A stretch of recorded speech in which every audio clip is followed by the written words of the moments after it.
समाजकारणाला राजकारणाची जोड असावी, पण राजकारणाला समाजकारण हा पर्याय नसावा. या तत्वांवर चालत बबनदादांनी गेली 35 वर्षे निरंतर समाजसेवेचा गाडा चालवला आहे. त्यांच्या याच विचारांचा ठेवा मागील अनेक वर्षांपासून रणजित भैया जपत आहेत. एखाद्या लहान मुलाचे जसे संगोपन करावे तसेच बबनदादांनी माढा मतदारसंघातील जनतेचे संगोपन केले आहे. या भागात त्यांनी केलेला शाश्वत विकास आपल्या सर्वांना त्यांच्या निस्वार्थ कार्याची जाणीव करून देत आहे. त्यांच्या याच कार्यामुळे माढ्यासारख्या दुष्काळी क्षेत्रातही भरभराट आली आहे.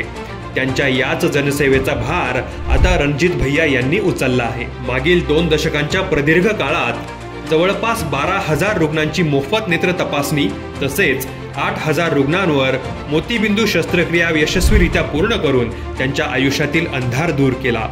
प्रत्येक नागरिकाच्या आयुष्यातील काळोख दूर करत त्याला प्रकाशाची ओळख करून देणे हेच माझे अंतिम ध्येय आहे, असं रणजित भैया म्हणतात. ते म्हणतात ना, मायेची सावली देणारा वटवृक्ष म्हणजे आपले बबनदादा आणि या विकासरूपी वटवृक्षाच्या विस्तारात जाणाऱ्या पारंब्या म्हणजे आपले रणजित भैया.